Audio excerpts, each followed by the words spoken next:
Good afternoon, one and all. Respected dignitaries, esteemed guests, and dear participant. It is my honor to welcome you all to this occasion. St. Joseph's College Pilatra Internal Committee, in collaboration with Kannur District Women and Children Development Office, is organizing an awareness session on POSH Act 2013. So we know that we live in a world where challenges and problems against women are raising to much it is extending to a height unimaginable. So in this scenario, it is our duty to make the concept clear to our faculty member as well as our students. So this is time when we have invited our resource person here, and ma'am will be telling us about the impact of the relevance of this act, POSH Act 2013. So let me take this opportunity to welcome you all to this function. We have with us our principal, Dr. Shajimon TJ. We know that he has been with us, he is with us. Pleasure, I welcome you to the session. So I will be presiding over the function. I would like to invite our esteemed manager, Reverend Father Rajan Fausto. He'll be addressing us with his benedictory speech. We know him, he is very much here, very much taking care of the well-being of the student as well as the college campus. Sir, Father, with utmost pleasure, I welcome you to this event. We have with us Ms. Anjana C. She is the representative from District Women and Children Development Office, Kannur.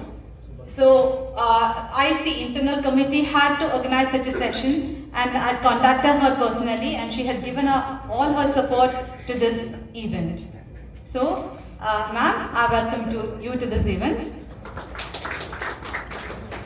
And with us, we have our resource person, Advocate Prasanna Manigandan. She is legal counselor and an advocate at Payyanur Bar Council.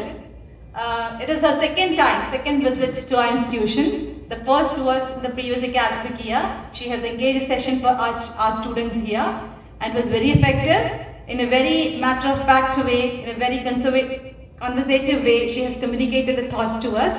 So I hope, ma'am, this session will be too fruitful to us. I welcome you, ma'am. I welcome our Vice Principal, Dr. Subhash John. He is very much present in all the affairs here. So with much pleasure, I welcome you to this occasion.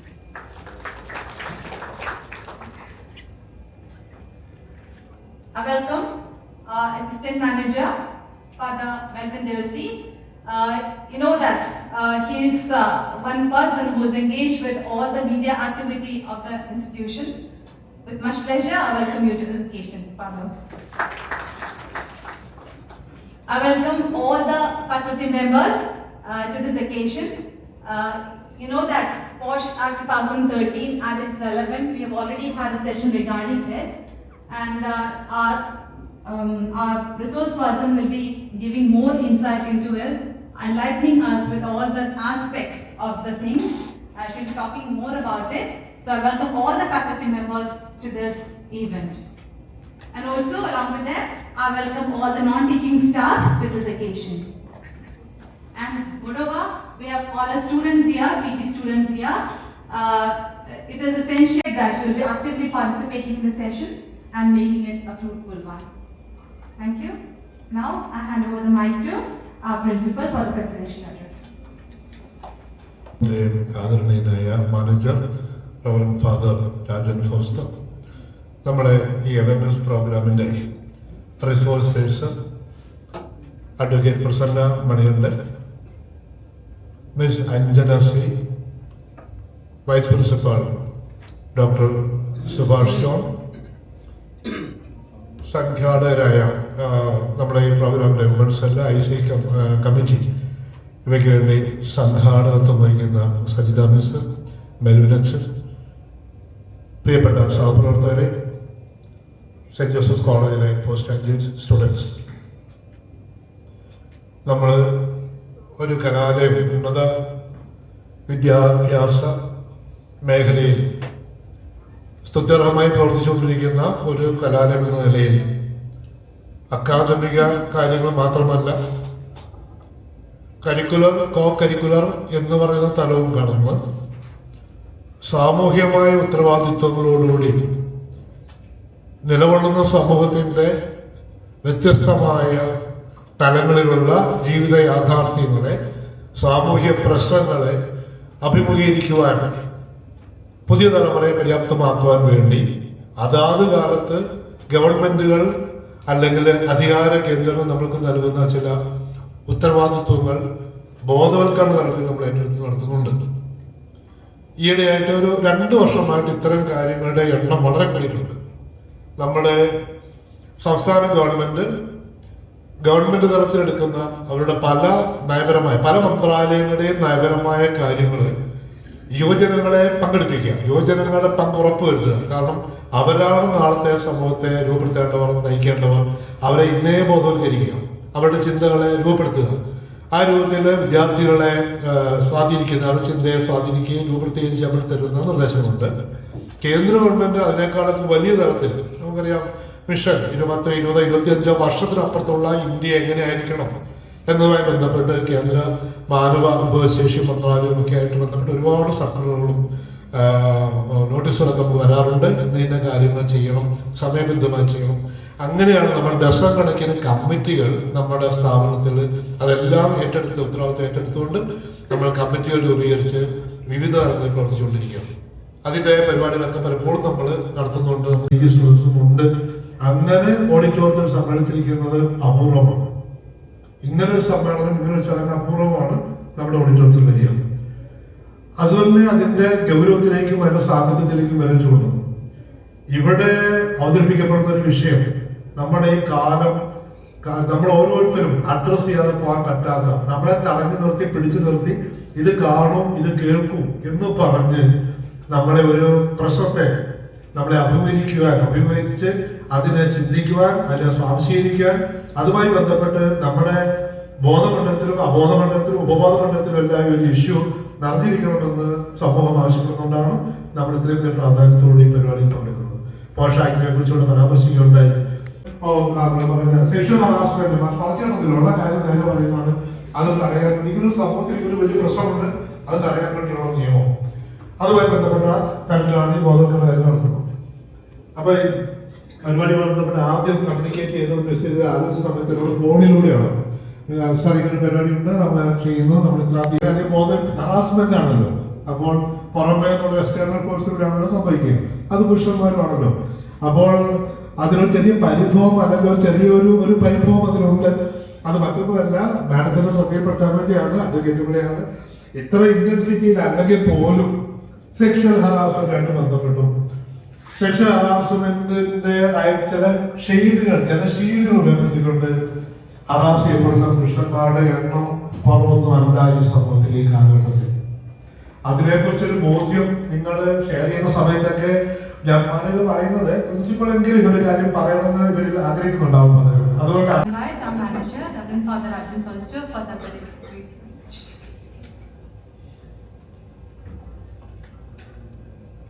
വേദിയിലും സദസ്സിലും ഇരിക്കുന്ന ബഹുമാനപ്പെട്ട resource persons, teachers, principal, staff, പ്രിയ students, എനിക്ക് തോന്നുന്നു ഇങ്ങനെ ഒരു seminar ഇവിടെ വെക്കുന്നത് തന്നെ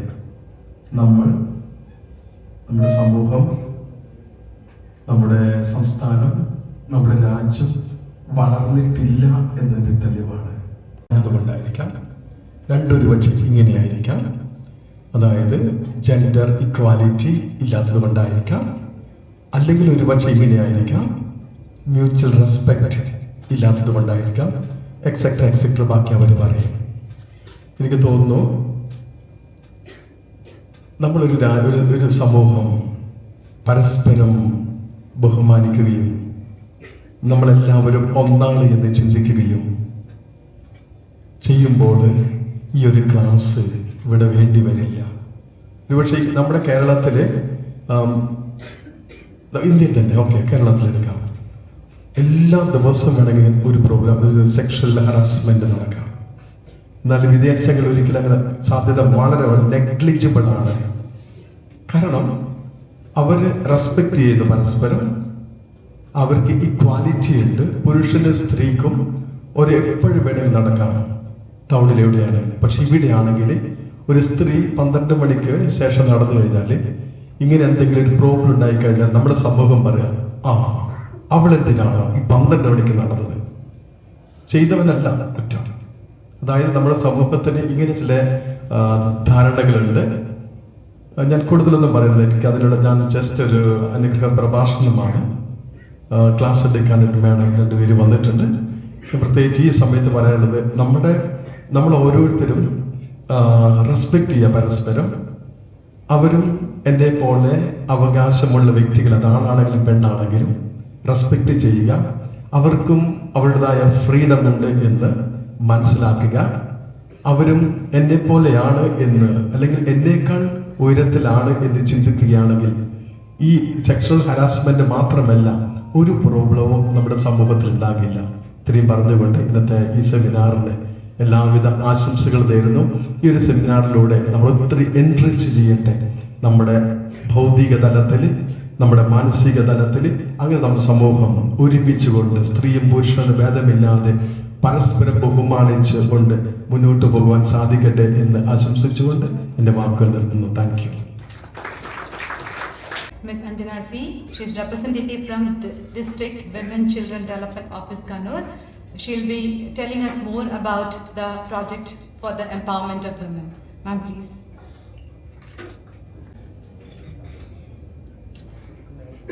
വേദിയിലും സദസ്സിലിരിക്കുന്ന എല്ലാവർക്കും നമസ്കാരം. എൻ്റെ പേര് അഞ്ജന എന്നാണ്. അപ്പോൾ വനിതാ ശിശു വികസന മന്ത്രാലയത്തിന്റെ കീഴിലുള്ള സ്ത്രീ ശാക്തീകരണത്തിന് വേണ്ടിയിട്ടുള്ള ഒരു ഡെഡിക്കേറ്റഡ് ആയിട്ടുള്ള ഒരു വിങ്ങാണ് മിഷൻ ശക്തി എന്ന് പറയുന്നത്. അതിന്റെ കീഴിൽ ഇന്ത്യയിലെ എല്ലാ ജില്ലകളിലും hub four empowerment of woman എന്ന് പറഞ്ഞിട്ടുള്ള ഒരു ഹബ്ബുണ്ട്. അപ്പൊ അതിലെ ജെൻഡർ സ്പെഷ്യലിസ്റ്റ് ആണ് ഞാൻ. നമ്മുടെ ഔട്ട്റീച്ച് പരിപാടിയുടെ ഭാഗമായിട്ടാണ് ഇന്ന് ഈ പരിപാടി കണ്ടക്ട് ചെയ്യുന്നത്. അപ്പോൾ ആദ്യം തന്നെ എൻ്റെ കൊളീഗായിരുന്ന അരുൺ വിളിച്ചു പറഞ്ഞു, പിലാത്തറയിൽ നിന്ന് സെന്റ് ജോസഫ് കോളേജിൽ നിന്ന് നമുക്കൊരു പരിപാടി കണ്ടക്ട് ചെയ്യാന്ന് പറഞ്ഞു കഴിഞ്ഞാൽ അതൊരു ഭയങ്കരമായിട്ടൊരു പ്രസ്റ്റീജ് ഉള്ള ഒരു കാര്യമാണ്. കാരണം ഒരു ഭയങ്കര നല്ലൊരു അവസരമാണത്. അപ്പം അശ്വതി മാമിന്റെ കോണ്ടാക്ട് കോർഡിനേറ്റ് ചെയ്യുന്നവരാണെങ്കിലും സ്റ്റുഡൻസ് ആണെങ്കിലും ഭയങ്കര കാമോൺ പോയിട്ട് ആരെങ്കിലും കേട്ടിട്ടുണ്ടോ? ഓക്കെ. മിഷൻ ശക്തി ഞാൻ പറഞ്ഞു ഓൾറെഡി ഈ ഒരു മന്ത്രാലയത്തിന്റെ കീഴുകളുണ്ട്. അപ്പം അതിൽ കുറച്ചെണ്ണം നിങ്ങൾ പരിചയപ്പെടുത്തുന്നതിന് വേണ്ടിയിട്ടാണ് ഞാൻ ഉദ്ദേശിക്കുന്നത്. നിങ്ങൾക്ക് അല്ലെങ്കിൽ നിങ്ങൾക്ക് അറിയാം 81 നമ്മൾ ചൈൽഡ് ലൈൻ എന്ന് പറയുന്ന പോലെ 10, 9, 8 എന്ന് പറയുന്ന പോലെ സ്ത്രീകൾക്ക് സ്വന്തമായിട്ട് സംരക്ഷണത്തിന് വേണ്ടിയിട്ടാണ് അല്ലെ. അതുപോലെ തന്നെ 24 hours സ്ത്രീകളുടെ സംരക്ഷണത്തിന് എന്ത് ആവശ്യത്തിനാണെങ്കിലും അതിലൂടെ നിങ്ങൾക്ക് ഈ ഒരു സർവീസസ് എല്ലാം കിട്ടുന്നതാണ്. സാറ് പറഞ്ഞു വളരെ വിഷമത്തില് ഒരുപാട് കാര്യങ്ങൾ ശാക്തീകരിക്കപ്പെടുന്നുണ്ട്. വൈകാതെ എനിക്ക് തോന്നുന്നു പുരുഷന്മാർക്ക് അങ്ങനെ ഒരു ഡിപ്പാർട്ട്മെന്റ് ഉണ്ടാകാൻ ചാൻസ് ഉണ്ട്. സഖി സെന്റർ എന്ന് പറയുന്നത് നമ്മുടെ കണ്ണൂർ ജില്ലയില് അത് കൂത്തുപറമ്പിലാണ് ഉള്ളത്. ഈ ഒരു വൺ സ്റ്റോപ്പ് സഖി സെന്റർ എന്ന് പറയുമ്പോൾ നമുക്കറിയാം, ഇപ്പോൾ നമ്മൾ വീട്ടിൽ അടുത്ത് ആരും ഇല്ല, അല്ലെങ്കിൽ പെട്ടെന്ന് ഒരു സഹായത്തിനായിട്ട് ഒന്നും ഇല്ലെങ്കിൽ നമുക്ക് ഈ ഒരു വനിതാ ഹെൽപ്പ് ലൈൻ നമ്പറിൽ വിളിച്ചതിന് ശേഷം അവരോട് സഹായം അഭ്യർത്ഥിക്കാം. 3 മുതൽ 5 ദിവസം വരെ നമുക്ക് താമസിക്കാം. അതുപോലെ തന്നെ പോലീസ് സഹായം, നിയമസഹായം, വൈദ്യ മെഡിക്കൽ ആണ് വൺ സ്റ്റോപ്പ് സഖി സെന്ററിൽ പ്രൊവൈഡ് ചെയ്യുന്നത്. അതുകൂടാതെ തന്നെ വനിതാ ശിശു വികസന വകുപ്പിന്റെ കീഴിലുള്ള ഒരു കാണാൻ കഴിയും. ആ പോർട്ടലിൽ എൻട്രി ചെയ്യണമെങ്കിൽ നിങ്ങളുടെ ഫോൺ നമ്പർ, പേര് വെച്ചിട്ട് നിങ്ങൾക്ക് എൻട്രി ചെയ്യും. കൗൺസിലിംഗ് കൊടുക്കുന്നുണ്ട്, നിയമോപദേശങ്ങൾ കൊടുക്കുന്നുണ്ട്, പോലീസ് സഹായം. ഈ 3 കാറ്റഗറിയിലാണ് ഇവര് നമ്മളെ കാണോ അല്ലെങ്കിൽ ഇവരെന്ത് നമ്മളെ വിചാരിക്കുമെന്നൊക്കെ വിചാരിച്ച പല ആൾക്കാരും ഇപ്പോഴും പല ട്രോമയായിട്ടും പ്രശ്നങ്ങളായിട്ടും കൊണ്ട് പോസ്റ്റൽ ഡിപ്പാർട്ട്മെന്റുമായിട്ട് ബന്ധപ്പെടുത്തിയിട്ട് ഉള്ള ഒരു സംവിധാനമാണ്. അതായത് നമുക്കറിയാം, ഗാർഹിക പീഡനം ഈ ഒരു കേസില് നമ്മള് ഒരു വൈറ്റ് പേപ്പർ എടുത്തിട്ട് ഈ ഒരു ആരാണോ പരാതിക്കാരി അയാളുടെ പേര്, ഫുൾ അഡ്രസ് ഇത്ര മാത്രം എഴുതിയിട്ട് ഒരു തപാൽ കവറിൽ ഇട്ടിട്ട് ഒന്നും എഴുതേണ്ട ആവശ്യമില്ല. ആരാണോ പരാതിക്കാരി അവരുടെ ഫുൾ അഡ്രസ്സും പേരും ആണ് ഉള്ളിൽ ഉണ്ടാവുക. അതിൽ നിന്ന് മനസ്സിലാവുകയാണ് ഈ ആള് ഗാർഹിക പീഡനം നേരിടുന്നുണ്ട്. അപ്പം ആ ഒരു വ്യക്തിക്ക് നിയമസഹായം, പോലീസ് സഹായം, അതുപോലെ തന്നെ സംരക്ഷണം ഇതിലൂടെ കിട്ടുന്നുണ്ട്. അടുത്തതാണ് പൊൻവാക്ക് എന്ന് പറയുന്നത്. പൊൻവാക്ക് എന്ന് പറയുന്നത് നമുക്കറിയാം, 18 വയസ്സ് എത്താത്ത ഒരു കുട്ടിയെ കല്യാണത്തിലേക്ക് എത്തിക്കുകയാണെങ്കിൽ അത് എന്താണ്? ചൈൽഡ് മാരേജ് ആണ് അല്ലെ? അത് ശിക്ഷാർഹമാണ്. പക്ഷെ പല കേസുകളിലും നമ്മൾ പാരിതോഷികമായിട്ട് 2500 രൂപയെ കിട്ടുന്നതാണ്. ആദ്യം ഈ റിപ്പോർട്ട് ചെയ്യുന്ന ആൾക്കാണ് ഗുണം ലഭിക്കുക. നെയ്യപ്പം തിന്ന രണ്ടുണ്ട് കാലം എന്ന് പറയുന്ന പോലെ കുട്ടിയുടെ ലൈഫ് സേവ് ചെയ്യാൻ പറ്റും. നിങ്ങൾക്ക് 2500 രൂപ പോക്കറ്റിൽ കിടക്കും. ഓക്കെ, അപ്പോ ഇത്രയും കാര്യങ്ങൾ മനസ്സിലായില്ലേ? അപ്പോ ഇത്രയും കാര്യങ്ങൾ പറഞ്ഞ എന്താന്ന് വെച്ചാല് നമ്മുടെ ഡിപ്പാർട്ട്മെന്റിന്റെ ഭാഗത്തുനിന്ന് ഒരുപാട് സർവീസ് ഉണ്ട്. പക്ഷെ പലർക്കും ഇപ്പോഴും അതിനെപ്പറ്റി ഒന്നും അറിയില്ല. അപ്പൊ നിങ്ങളിപ്പോ കോളേജ് സ്റ്റുഡൻസ് ആണ്, നിങ്ങൾക്ക് അനിയന്മാരുണ്ടായിരിക്കും. ഇതെല്ലാം നിങ്ങളുടെ മനസ്സിൽ തന്നെ വെക്കാതെ കുറച്ച് മറ്റുള്ളവർക്ക് കൂടി പകർന്ന് നൽകുക എന്നുള്ളൊരിതാണ്. നമ്മുടെ ഡിപ്പാർട്ട്മെന്റ് സ്കീംസിനൊന്ന് അവയർനെസ് കൊടുക്കുക എന്നുള്ളതാണ് നമ്മൾ ഉദ്ദേശിക്കുന്നത്.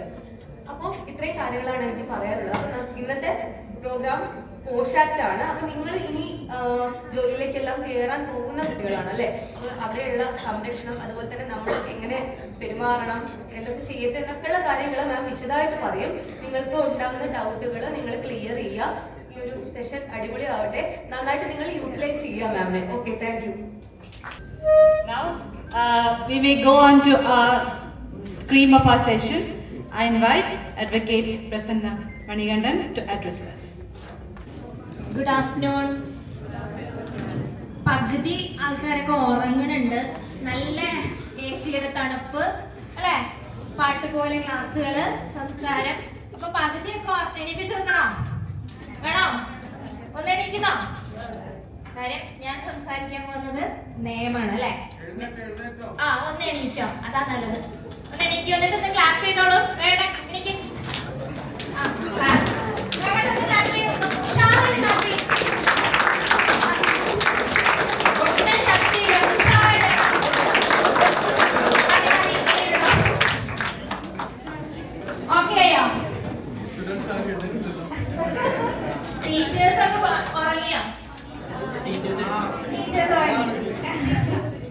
അപ്പൊ നമ്മള് ഏത് ക്ലാസ് ആണ്? എന്റെ ക്ലാസ്സിന് മുമ്പ് നിങ്ങൾ അറ്റൻഡ് ചെയ്തിട്ടുണ്ടോ?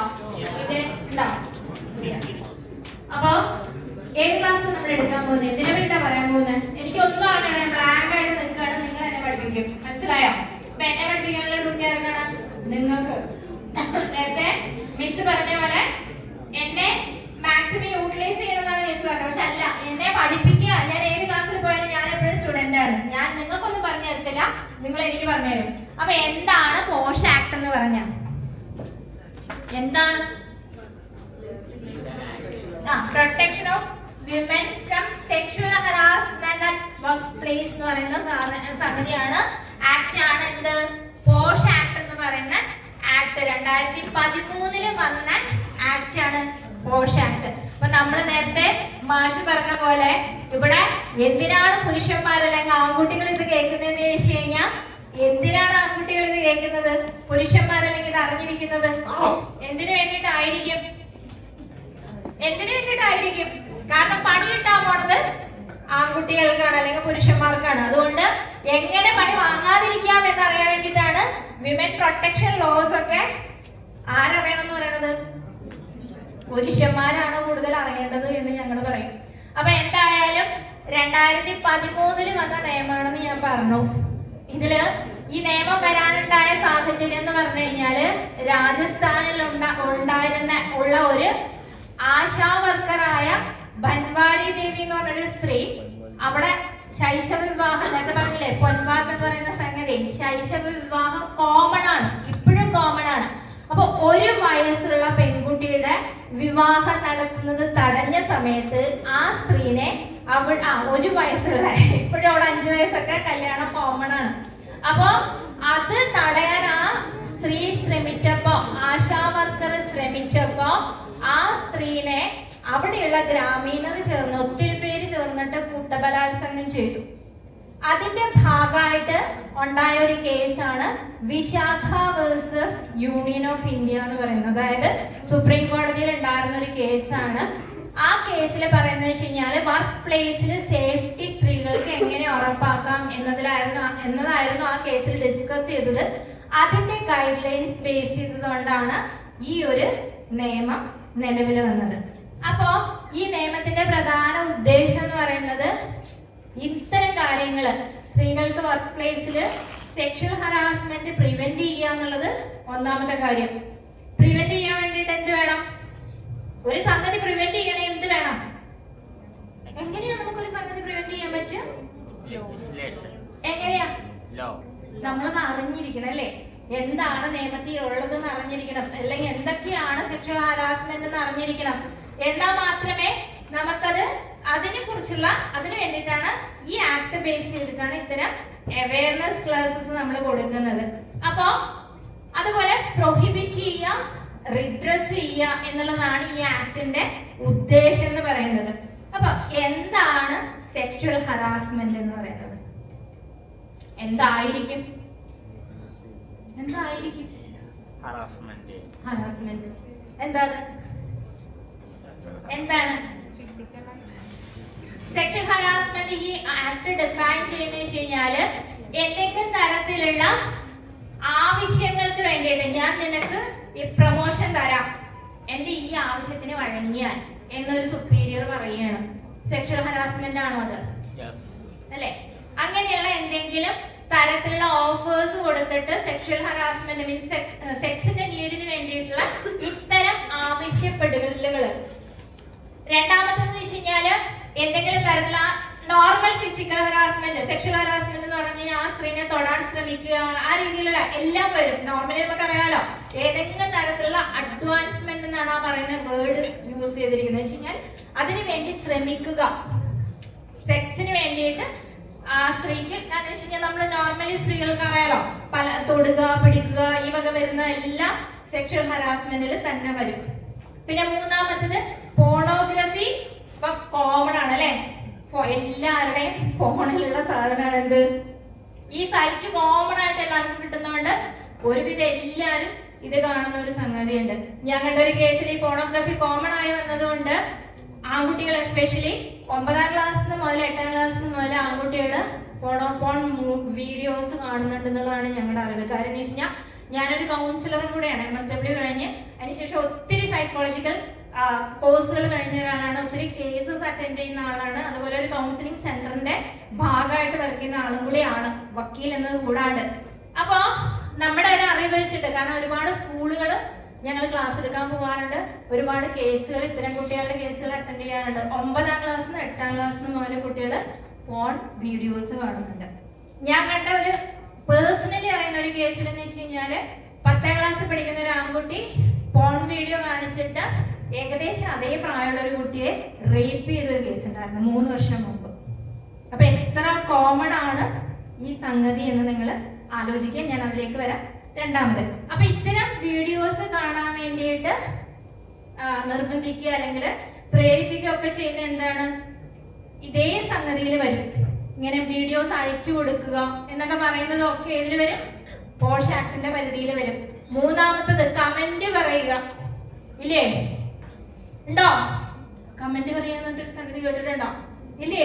സ്ത്രീകളുടെ കാണാൻ അവരുടെ ശരീരഭാഗങ്ങളെ കുറിച്ച് കമന്റ് പറയുക, മോശമായി ചിത്രീകരിക്കുക, പറയുന്നതൊക്കെ എന്തിൽ വരും? ഇതൊക്കെ പോഷ് ആക്ടിലെ ക്രൈമിന്റെ ഉള്ളിൽ വരും. അതുപോലെ ഏതെങ്കിലും തരത്തിലുള്ള വരച്ചു വെക്കുക, ചിത്രങ്ങൾ വരച്ചു വെക്കുക ചുമരില്, അങ്ങനെയൊക്കെ ഇല്ലേ? അതും ഒക്കെ എന്തിൽ വരും? അതൊക്കെ പോഷ് ആക്ടിൽ വരും. അതുപോലെ ഇപ്പൊ നോർമലാണ് മെസ്സേജ് അയക്കുക എന്നൊക്കെ പറയുന്നത് എല്ലാം എന്തിൽ വരും? ഈ ക്രൈമിന്റെ ഉള്ളിലേക്ക് വരും. അപ്പൊ എന്താണ് വർക്കിംഗ് പ്ലേസ്? ഏതാ വർക്കിംഗ് പ്ലേസ്? നിങ്ങൾക്കൊക്കെ ജോലിക്ക് പോകേണ്ടതാണ് അല്ലെ? വർക്ക് പ്ലേസ് എന്ന് പറഞ്ഞാൽ അതിന്റെ ഡെഫിനിഷൻ എന്തായിരിക്കും? ഇവിടുന്ന് നമ്മുടെ സ്കൂൾ, ഇത് വർക്ക് പ്ലേസ് ആണോ അല്ലയോ? ഈ കോളേജ് എന്ന് പറയുന്ന വർക്ക് പ്ലേസ് ആണോ അല്ലയോ? ആണ്. ഇവിടുന്ന് തിരിച്ചു പോവാണ് ബസ്സിൽ വെച്ചിട്ട് ഒരു ഇവിടത്തെ, ഞാൻ ഒരു ഉദാഹരണം പറയാണ്, ഒരു സാറ് മിസ്സിന്റെ അടുത്ത് മോശമായിട്ട് പെരുമാറി ബസ്സിൽ വെച്ചിട്ട്, അത് വർക്ക് പ്ലേസ് ആണോ? വരുമല്ലയോ? അല്ലെ? മിക്ക സ്ഥാപനങ്ങൾക്കും ബസ്സുകളുണ്ട്, പ്രൊവൈഡ് ചെയ്യുന്നുണ്ട് അല്ലെ? എംപ്ലോയീസിനെ കൊണ്ടുവിടാനും ബസ്സുകൾ മിക്ക സ്ഥാപനങ്ങൾക്കും ഉണ്ട്. ഇത്തരം കേസുകളും അതും വർക്ക് പ്ലേസ് ആയിട്ട് കൺസിഡർ ചെയ്യണമെന്നാണ്. മനസ്സിലായോ? ഇവിടെ വെച്ച് മാത്രമല്ല ആ സ്ഥാപനത്തിന്റെ വാഹനത്തിൽ വെച്ച് ഹരാസ്മെന്റ് ഉണ്ടായാലും അതെന്താണ്, ഇതേ പരിധിയിൽ വരും. റെസ്പോൺസിബിലിറ്റി ആർക്കാണ്? ഡിപ്പാർട്ട്മെന്റൽ ഹെഡിന് തന്നെയാണ്. മനസ്സിലായോ? അപ്പൊ ഇതെല്ലാം പറഞ്ഞപ്പോ എന്തോ മാഷിനിട്ട് താങ്ങാനുള്ള പരിപാടിന്നവർക്കൊക്കെ സന്തോഷമായി. അപ്പൊ എന്തായാലും ഇതെല്ലാം എന്തിന് വരും? ഇതെല്ലാം പോഷ് ആക്ടിൽ വരും. അപ്പൊ ആരാണ് എംപ്ലോയി? എംപ്ലോയി എന്ന് പറഞ്ഞാൽ മീൻസ് വർക്കർ എന്ന് പറഞ്ഞാൽ ആരാണ്? എംപ്ലോയി എന്ന് പറഞ്ഞാൽ ആരാണ്? Part time. രാവിലെ ഒരു ചേച്ചി വന്ന് അടിച്ചു വാരിയിട്ട് പോകുന്നുണ്ട്, തൂത്തിട്ട് പോകുന്നുണ്ട്. ആ ചേച്ചി ഇതിന്റെ പരിധിയിൽ വരുമോ? ഈ കോളേജിൽ വന്നിട്ട് ഇവിടത്താണ് ഒരു അറ്റാക്ക് ഉണ്ടായത്. ചേച്ചി പാർട്ട് ടൈം വർക്കർ ആണ്. ചേച്ചിയെ സംരക്ഷിക്കാൻ, പ്രൊട്ടക്ട് ചെയ്യാനുള്ള ഉത്തരവാദിത്തം ഡിപ്പാർട്ട്മെന്റ് ഹെഡിന് മീൻസ് കോളേജ് ഹെഡിന് ഉണ്ടോ? പാർട്ട് ടൈം ആണ്. ഉണ്ടോ? തീർച്ചയായും പാർട്ട് ടൈം വർക്കർ ആവാം, ട്രെയിനി ആവാം. ഫുൾ ടൈം അല്ല, പെർമനന്റ് അപ്പോയിന്റ് ഒന്നും ചെയ്തിട്ടില്ല. അപ്പൊ എന്തിനാണ് ഞാൻ ഈ ഉത്തരവാദിത്തം എടുക്കണം എന്ന് ഇവിടുത്തെ ഹെഡ് ചോദിച്ചു കഴിഞ്ഞാൽ പറ്റുമോ? ഇല്ല. പാർട്ട് ടൈം ആണെങ്കിലും അവരും ഈ ആക്ട് പ്രകാരം പ്രൊട്ടക്റ്റഡ് ആണ്. പിന്നെ ഹൗസ്, ഇപ്പൊ എല്ലായിടത്തും ഒന്നും ഈ പറയുന്ന പോലെ ഒരു ഹെഡ് ഒന്നും ഉണ്ടാവണമെന്നില്ല. ഇപ്പൊ വീടുകളില് ഡൊമസ്റ്റിക് ഹെൽപ്പുകളുണ്ട് അല്ലെ, അവര് ഈ ആക്ടിന്റെ കീഴിൽ വരുമോ? ഞാൻ ഇപ്പൊ വരാം, നിന്നെ ഞാൻ എണിപ്പിച്ചിട്ടുണ്ട്. ഡൊമസ്റ്റിക് വയലൻസ് ആക്ടിലേക്ക് കീഴിലാണ് വരുന്നത്. അപ്പൊ അവസാനം എണിപ്പിച്ചെടുത്തുണ്ട്. ഡൊമസ്റ്റിക് ഹെൽപ്പ് എന്ന് പറഞ്ഞു കഴിഞ്ഞാൽ വീടുകളിലെ ജോലിക്ക് വരുന്ന സ്ത്രീ അല്ലെ? മോനെ പേരെന്താ? അഭിമന്യു. നല്ല ചോദ്യാട്ടോ. എന്തായാലും ഞാൻ അതും കൂടെ പറഞ്ഞിട്ടേ പോകുള്ളൂ, അവരത് പറഞ്ഞ സ്ഥിതിക്ക്. അപ്പൊ എന്തായാലും ഡൊമസ്റ്റിക് ഹെൽപ്പ് കാരണം വെച്ച് കഴിഞ്ഞാൽ ഒരു വീട്ടിലൊരു ജോലിക്കാരിയൊക്കെ തന്നെ ഉണ്ടാവുള്ളൂ അല്ലെ, കുറെ പേരൊന്നും ഉണ്ടാവില്ല.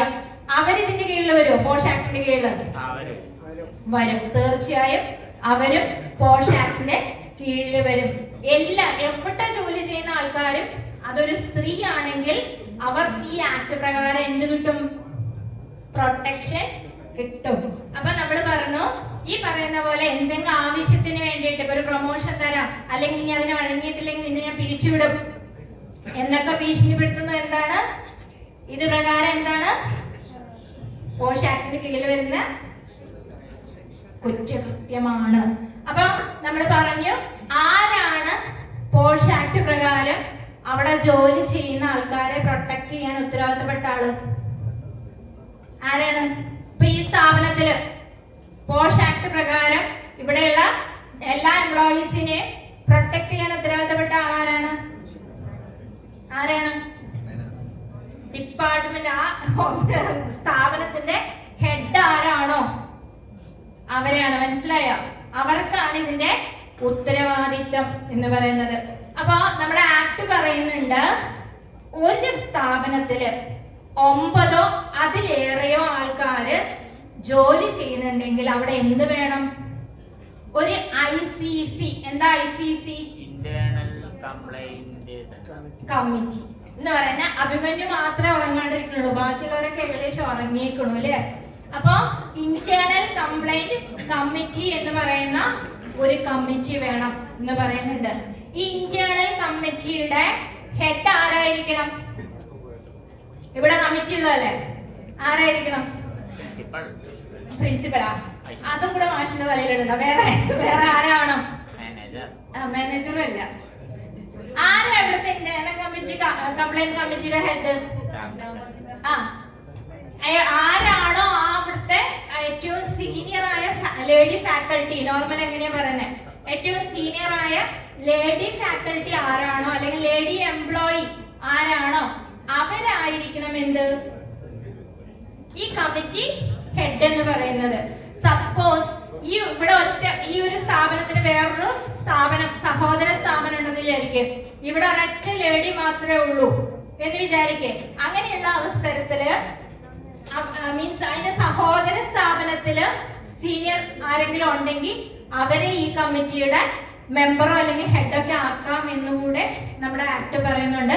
അപ്പൊ ഇത് കൂടാതെ ഒരു സീനിയർ ഹെഡ് വേണം. അതുകൂടാതെ എത്ര പേരുണ്ട് ഇവിടെ പിന്നെ ഇതില് കമ്മിറ്റിയില്? ഇങ്ങോട്ടൊന്നോ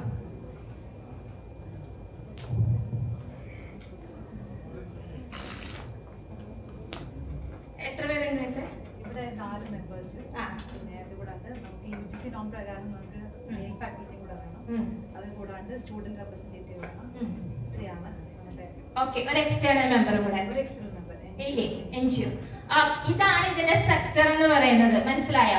ഒരാള് 100% ഒരു വോളണ്ടറി സ്ഥാപനത്തിൽ നിന്നോ അല്ലെങ്കിൽ ഈ ഫീൽഡില് സ്ത്രീകളുടെ കാര്യങ്ങൾ അറിയുന്ന അല്ലെങ്കിൽ ആ ഫീൽഡിൽ വർക്ക് ചെയ്യുന്ന ഒരാള് എക്സ്റ്റേണൽ മെമ്പർ ആയിട്ട് വേണം എന്ന് പറയുന്നുണ്ട്. ഈ കമ്മിറ്റി ഇടയ്ക്കിടയ്ക്ക് കൂടണം, റിപ്പോർട്ട് കൊടുക്കണം എന്നൊക്കെ അതൊക്കെ പ്രോപ്പറായിട്ട് ചെയ്യുന്നുണ്ടാവും. അതൊക്കെയാണ് ഇന്റേണൽ കമ്മിറ്റിയുടെ നോർമൽ പ്രൊസീഡിങ്സ്. സപ്പോസ് ഇവിടെ ഇങ്ങനെ ഒരു സംഭവം ഉണ്ടായി, അല്ലെങ്കിൽ ഒരു പുരുഷൻ അല്ലെങ്കിൽ ഒരു പുരുഷനോ അല്ലെങ്കിൽ ഇവിടെ വർക്ക് ചെയ്യുന്ന ഒരാളോ ഇവിടുത്തെ ഒരു ഫാക്കൽറ്റി ഒരു ലേഡിയെ നിങ്ങളാരും ഇതിൽ വരില്ല കേട്ടോ, പിള്ളേരൊന്നും ഇതിൽ വരില്ല കേട്ടോ, എംപ്ലോയീസ് മാത്രം അവർക്ക് വേണ്ടി മാത്രമുള്ളതാണ്, നിങ്ങൾക്കുള്ളതല്ല കേട്ടോ. അപ്പൊ ഉപദ്രവിച്ചു എന്ന് വിചാരിക്കും, ഒരു കമന്റ് പറഞ്ഞു അല്ലെങ്കിൽ കളിയാക്കി എന്ന് വെക്കട്ടെ. സാധാരണ കളിയാക്കുന്നത് നിനക്ക് ഇത്തിരി വണ്ണം കൂടിയിട്ടുണ്ടല്ലോ അല്ലെങ്കിൽ എന്തെങ്കിലും അങ്ങനെയുള്ള കളിയാക്കലെങ്കിൽ വരുമോ? സാധാരണ കളിയാക്കിയതൊക്കെ വരുമോ? നിയമം അവന്റീത വരും. അല്ലെങ്കിൽ വരുമോ? ഇല്ല. ഇപ്പൊ നിയമം അവന്റീതിട്ടില്ല. അപ്പൊ വെറുതെ നമ്മൾ ചുമ്മാ കളിയാക്കുന്നില്ല, അതൊക്കെ വരുമോ? ഞാൻ ഇതുപോലെ ICCയുടെ ഭാഗമായിട്ട് ഒരു എൻക്വയറിക്ക് പോയി. കണ്ണൂർ എഞ്ചിനീയറിംഗ് കോളേജിലായിരുന്നു. അവിടെ ചെന്നപ്പോഴേക്ക് കൊടുത്ത കംപ്ലൈന്റിൽ എന്ന് വെച്ച് കഴിഞ്ഞാൽ ഇവര് രണ്ടുപേരും ലാബ് സ്റ്റാഫാണ്. ഇവർക്ക് രണ്ടുപേർക്കും അങ്ങോട്ടും ഇങ്ങോട്ടും ഭയങ്കര വിരോധമാണ്. ഒരു ദിവസം ഈ സ്ത്രീ വന്നിട്ട് ഇയാളെ കുറേ ചീത്ത വിളിച്ചു. അതിന് പകരമായിട്ട് അങ്ങേരെ അങ്ങോട്ടും നന്നായിട്ട് ചീത്ത വിളിച്ചു. പക്ഷെ വന്നപ്പോഴേക്ക് എന്ത് വന്നു? പോഷ് ആക്ടിന്റെ ഇതിൽ പ്രകാരം പരാതി വന്നു. വരുമോ? ഒരു സ്ത്രീയാണെന്ന് പറഞ്ഞിട്ട് എനിക്ക് ആരെന്തും പറയാനുള്ള അവകാശം ഉണ്ടോ? പുരുഷനാണെന്ന് പറഞ്ഞു കഴിഞ്ഞാൽ ആ സ്ത്രീ പറയുന്നതുകൊണ്ട് എന്ത് ഞാൻ കേട്ടിരിക്കണം, അങ്ങനെയുണ്ടോ? അത് വരൂല. കാര്യം എന്താ വെച്ച് കഴിഞ്ഞാൽ അങ്ങോട്ടും ഇങ്ങോട്ടും അതിന്റെ വീഡിയോ എടുത്തു വെച്ചു. അങ്ങോട്ടും ഇങ്ങോട്ടും നല്ല പച്ചത്തെറിയാണ് പറഞ്ഞത്. പക്ഷെ അത് ഏതിൽ വരൂല? എന്തുകൊണ്ട് വരൂല? എന്തുകൊണ്ടാണ് വരാത്തത്? എന്തുകൊണ്ടാണ് വരാത്തത്? ഇവര് അങ്ങോട്ട് തെറി വിളിച്ചപ്പോഴാണ് പുള്ളി ഇങ്ങോട്ട് പറഞ്ഞു തുടങ്ങിയത്. അതൊന്നും വഴക്കൊന്നും ഇതിന്റെ കീഴിൽ വരൂല. അപ്പൊ നമ്മള് നോർമലി പറയും, ഒരു കംപ്ലൈന്റ് കിട്ടണമെങ്കിൽ സാധാരണഗതിയിൽ ഒരു ഇൻസിഡന്റ് ഒക്കർ ചെയ്ത് ഇപ്പൊ ഒരാൾ എന്നെ കുറച്ച് ദിവസമായിട്ട് അയാൾ ഇങ്ങനെ ഹരാസ് ചെയ്യുന്നുണ്ട്. ഞാനൊരു ഇവിടെ വർക്ക് ചെയ്യുന്ന ഒരാളെന്ന് വിചാരിക്കും, എന്നെ ഹരാസ് ചെയ്യുന്നുണ്ട്. അപ്പൊ ഞാൻ ആദ്യമൊക്കെ വിചാരിച്ചു ഓക്കെ ഇയാൾ നന്നാവും എന്ന് വിചാരിച്ചു. 2-3 ദിവസം മിണ്ടാണ്ടിരുന്നു. പിന്നെ എനിക്ക് മനസ്സിലായി ഇയാൾ ഉദ്ദേശം ഒട്ടും ശരിയല്ല, ഇയാൾ നന്നാവൂല എന്ന് എനിക്ക് മനസ്സിലായി. അപ്പൊ എത്ര ദിവസത്തിനുള്ളിൽ, അപ്പൊ ഇന്നാണ് ഇയാൾ അവസാനമായിട്ട് എന്നെ ഉപദ്രവിച്ചെന്നിരിക്കും. ഞാനൊരു 2 കൊല്ലം കഴിയുമ്പോൾ എനിക്ക് മനസ്സിലായി എനിക്ക് ആ പക അയാളോട് ദേഷ്യം അല്ലെങ്കിൽ കൂടി വന്നു, അല്ലെങ്കിൽ വേറെ എന്തെങ്കിലും കാര്യത്തിൽ ദേഷ്യം ഇരട്ടിച്ചു. 2 കൊല്ലം കഴിയുമ്പോൾ ഇയാൾക്കെതിരെ എനിക്ക് കംപ്ലൈന്റ് കൊടുക്കാൻ പറ്റുമോ? എത്ര നാളിനുള്ളിൽ കംപ്ലൈന്റ് കൊടുക്കണം? കംപ്ലൈന്റ് എവിടെ കൊടുക്കണം? ആദ്യം നമുക്കത് പറയാം. ICCക്കാണ് കംപ്ലൈന്റ് കൊടുക്കേണ്ടത്. എത്ര ദിവസത്തിനുള്ളിൽ കൊടുക്കണം?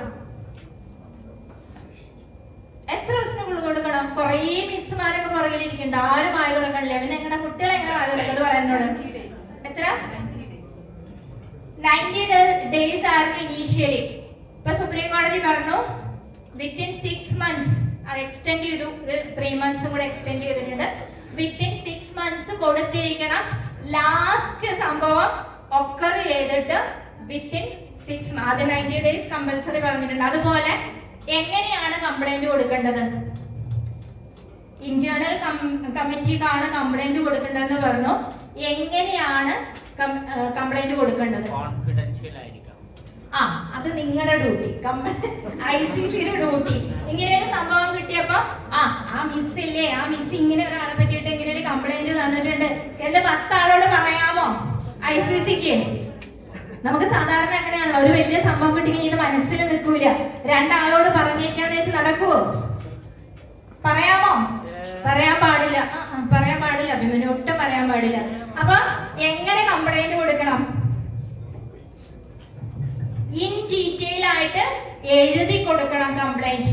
ഇന്ന ആള് ഇന്ന സ്ഥലത്ത് വെച്ചിട്ട് എന്നെ ഉപദ്രവിച്ചു, ഇന്ന രീതിയിൽ ഉപദ്രവിച്ചു എന്ന് പറഞ്ഞിട്ട് അത് ഡീറ്റെയിൽ ആയിട്ട് എഴുതി കൊടുക്കണം എന്നാണ് പറയുന്നത്.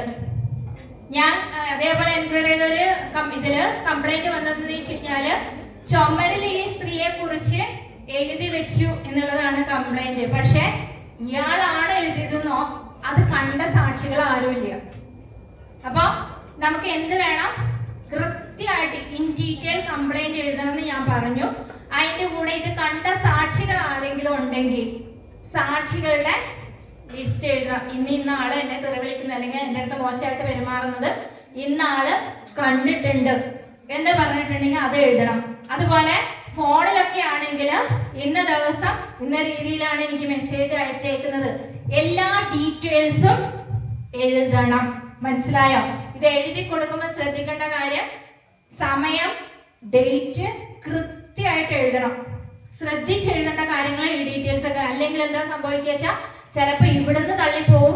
അത് കഴിഞ്ഞ് അപ്പീല് പോകണം എന്ന് വെച്ച് കഴിഞ്ഞാല് ചിലപ്പോൾ ചെറിയ മൈന്യൂട്ട് ഡിഫറൻസിലായിരിക്കും ആ കേസേ തള്ളിപ്പോകുന്നത്. അപ്പോൾ അത് മാത്രമല്ല പോലീസ് കംപ്ലൈന്റിലേക്ക് പോകണമെങ്കിലും ഇത് ബേസ് ചെയ്തേ പോകാനൊക്കൂ. അതുകൊണ്ട് കംപ്ലൈന്റ് എഴുതുമ്പോൾ ശ്രദ്ധിച്ചെഴുതണം. മനസ്സിലായോ? അതുപോലെ ഇത് കിട്ടിക്കഴിഞ്ഞാൽ ICC എന്ത് ചെയ്യണം? എന്താ ചെയ്യേണ്ടത്? ICCയുടെ ഡ്യൂട്ടി എന്താ? ആദ്യം മെമ്പേഴ്സ് തമ്മിലുള്ള ഡിസ്കഷൻ നടത്തിയിട്ട് ICCയുടെ ഡ്യൂട്ടി എന്ന് പറഞ്ഞാല് ഒന്നാമത്തത് നേരത്തെ അഭിമന്യു പറഞ്ഞ പോലെ കോൺഫിഡൻഷ്യൽ ആയിരിക്കണം. ഒരു കാരണവശാലും മറ്റൊരാളിനെ പറ്റി അറിയാൻ പാടില്ല എന്നുള്ളതാണ് ഒന്നാമത്തെ ഡ്യൂട്ടി ICCയുടെ. അത് കഴിഞ്ഞു കഴിഞ്ഞാൽ മറ്റേ ആരാണോ ആർക്കെതിരെയാണോ ആരോപണം അയാൾക്ക് ഇന്റിമേഷൻ കൊടുക്കുക, നിങ്ങളെ കുറിച്ച് ഇങ്ങനെ ഒരു ആരോപണം കിട്ടിയിട്ടുണ്ട്. അയാൾ ആവശ്യപ്പെടുന്ന പക്ഷം കോപ്പി കൊടുക്കുക, ആവശ്യപ്പെടാതെയും കോപ്പി കൊടുക്കാം എന്നാണ് പറയുന്നത്. അയാൾക്കൊരു കോപ്പി കൊടുക്കുക. എന്നിട്ട് ഈ സ്ത്രീയോട് ചോദിക്കുക, ഇത് തീർക്കാൻ സെറ്റിൽമെന്റിന് റെഡിയാണോ? എൻക്വയറിക്ക് മുമ്പ് സെറ്റിൽമെന്റിന് ഒരു ശ്രമം നടത്തണം എന്നാണ് പറയുന്നത്. കാര്യം എന്ന് വെച്ച് കഴിഞ്ഞാൽ സെറ്റിൽമെന്റ് ആണെങ്കിൽ ഓക്കെ, നമുക്ക് സെറ്റിൽ ചെയ്തിട്ട് അവിടെ കേസ് ക്ലോസ് ചെയ്യാം. അല്ലെങ്കിൽ സെറ്റിൽമെന്റിന് ഇവർ തയ്യാറാവുന്നില്ലെങ്കിൽ എൻക്വയറി നടത്തണം. രണ്ടുപേരെ ആദ്യം കംപ്ലൈന്റിനെ വിളിക്കുക, കാര്യങ്ങൾ ഡീറ്റെയിൽ ആയിട്ട് കോടതിയിൽ നടക്കുന്ന പ്രൊസീജിയറിന്റെ സെയിം പവറാണ് ICCക്ക്. ഈ നടക്കുന്ന അതേ പ്രൊസീജിയറിൽ ഓത്തൊക്കെ എടുത്തിട്ട് കൃത്യമായിട്ട് അവരുടെ മൊഴി രേഖപ്പെടുത്തുക. അതിനുശേഷം മറ്റേ സൈഡിൽ അയാൾക്ക് പറയാനുണ്ടാവും ചിലപ്പോൾ. അങ്ങനെയാണെങ്കിൽ അയാൾ എഴുതി കൊടുക്കുന്നുണ്ടെങ്കിൽ എഴുതി കൊടുക്കുക, എന്നിട്ട് അയാളുടെ മൊഴി എടുക്കുക. പിന്നെ സാക്ഷികൾ ആരെങ്കിലും ഉണ്ടെങ്കിൽ അവരെ വിളിച്ചും എന്ത് വേണം? മൊഴിയെടുക്കണം. ഇതെല്ലാം കഴിഞ്ഞതിന് ശേഷം ICCക്ക് എന്ത് ചെയ്യാൻ സാധിക്കും? ICCക്ക് റെക്കമെൻഡ് ചെയ്യാം. ഒന്നിക്കൽ ഇത് ഫോൾസ് കേസ് ആണ്. ഒത്തിരി അങ്ങനെ വരാറുണ്ട് അല്ലേ? ഫോൾസ് കേസ് വരാറില്ലേ? ഫോൾസ് കേസ് ആണ് എന്ന് പറഞ്ഞിട്ട് റിപ്പോർട്ട് കൊടുക്കാം. ആർക്ക്? ഹെഡിന്. ആരാണോ ഹെഡ് പുള്ളിക്ക് റിപ്പോർട്ട് കൊടുക്കാം. രണ്ടാമത്തത് ഇത് സത്യമാണെന്ന് വെക്കും. അങ്ങനെയാണെങ്കിൽ ഈ എതിർകക്ഷിയെ എന്ത് ചെയ്യണമെന്ന് റെക്കമെൻഡ് ചെയ്യാം ICCക്ക്. ഒന്നുകിൽ കോമ്പൻസേഷൻ, അതല്ലെങ്കിൽ അയാളെ തൽക്കാലം അവിടുന്ന് സ്ഥലം മാറ്റാൻ, അതല്ലെങ്കിൽ സസ്പെൻഡ് ചെയ്യാൻ, എന്ത് വേണമെങ്കിലും ആർക്ക് റെക്കമെൻഡ് ചെയ്യാം? ICCക്ക് റെക്കമെൻഡ് ചെയ്യാൻ സാധിക്കും. ഇനി സപ്പോസ് ഇത് സിവിയർ ആയ ഒഫൻസ് ആണെങ്കിൽ പോലീസ് കംപ്ലൈന്റും ഇടാൻ സാധിക്കും. വിത്ത് ദിസ് റെക്കമെൻഡേഷൻ FIR ഇടാനും സാധിക്കും. ഇത്രയാണ് ആര് ചെയ്യേണ്ടത്? ഇന്റേണൽ കമ്മിറ്റി ചെയ്യേണ്ടത്. സപ്പോസ് ഇവിടെയുള്ള ഒരാള്, ഒരു ടീച്ചറെ പീഡിപ്പിച്ചത് ഇവിടുത്തെ ഹെഡാന്ന് വിചാരിക്കേ. സോറി മാഷ്, ഞാൻ മാഷ് ഉദ്ദേശിച്ചത് വെറുതെ ഒരു ഹെഡാന്ന് വിചാരിക്കേ. അപ്പൊ എന്ത് ചെയ്യണം? അപ്പൊ ഇവിടെ കംപ്ലൈന്റ് കൊടുക്കണം. അപ്പൊ ഇവിടെയുള്ള കമ്മിറ്റി മാഷക്കെതിരെ റെക്കമെൻഡേഷൻ ചെയ്യോ? അല്ലെങ്കിൽ മാഷ് സസ്പെൻഡ് ചെയ്യണമെന്ന് പറയോ? അങ്ങനെ ആരെങ്കിലും പ്രതീക്ഷിക്കണ്ടോ? ഇല്ല. നീതി കിട്ടുമോ? ഉറങ്ങിയിട്ടില്ല. അപ്പൊ അത്തരം കേസിൽ എവിടെ പോണം? അത്തരം കേസിൽ ഇന്റേണൽ കമ്മിറ്റിക്കല്ല കംപ്ലൈന്റ് കൊടുക്കേണ്ടത്, ലോക്കൽ കമ്മിറ്റി ഉണ്ട്. ലോക്കൽ കമ്മിറ്റി എവിടെ ഇരിക്കുന്നത്? കളക്ടറേറ്റിലാണ്. നമ്മുടെ വനിതാ ശിശു വികസന ഓഫീസറാണ് അതിന്റെ ഹെഡ് എന്ന് പറയുന്നത്. അതുപോലെ ഒരാൾ മാത്രം വർക്ക് ചെയ്യുന്ന സ്ഥാപനങ്ങളിലൊന്നും ഈ പറയുന്ന പോലെ ഇന്റേണൽ കമ്മിറ്റി ഉണ്ടാവില്ല. അതും കൊടുക്കേണ്ടത് എവിടെയാ? ലോക്കൽ കമ്മിറ്റിയാണ്. അപ്പൊ ഈ സ്ഥാപന ഉടമക്കെതിരെ അല്ലെങ്കിൽ അവിടുത്തെ പവർഫുള്ളായ ആളാണ് പീഡിപ്പിച്ചതെങ്കിൽ അയാൾക്കെതിരെ എവിടെയല്ല പരാതി പോകേണ്ടത്? ഇന്റേണൽ കമ്മിറ്റിക്കല്ല പോകേണ്ടത്, ലോക്കൽ കമ്മിറ്റിക്കാണ് പോകേണ്ടത്. അതുപോലെ ഈ നേരത്തെ പറഞ്ഞ പോലെ ഡൊമസ്റ്റിക് ഹെൽപ്പ്, നേരത്തെ പറഞ്ഞ പോലെ വീടുകളിൽ ജോലിക്കാരോ അങ്ങനെയുള്ള ഒരു സ്ഥാപനത്തിൽ ഒരാൾ മാത്രം ജോലി ചെയ്യുന്നുണ്ടെങ്കിൽ അവർക്കൊക്കെ കംപ്ലൈന്റ് പോകേണ്ടത് എവിടെയാ?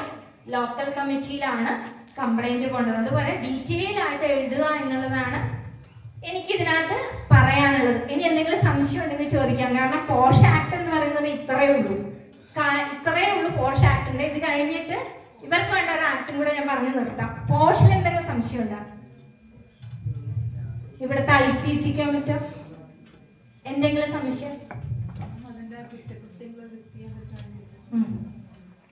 അതിന് ഞാൻ എടുത്ത് അയച്ചു തരാം മിസ്സേ, കേട്ടെ. എന്തൊക്കെ വരും എന്നുള്ളത് ഡീറ്റെയിൽ ആയിട്ട് പറയുന്നുണ്ട്. നമ്മുടെ അതിന്റെ വകുപ്പിന്റെ ഒരു ഇതുണ്ട്, ബുക്ക് ഉണ്ട്, അതിന് ഞാൻ മിസ്സിന് ഇട്ട് തരാം. വേറെ എന്തെങ്കിലും സംശയം പോഷുമായി ബന്ധപ്പെട്ട്?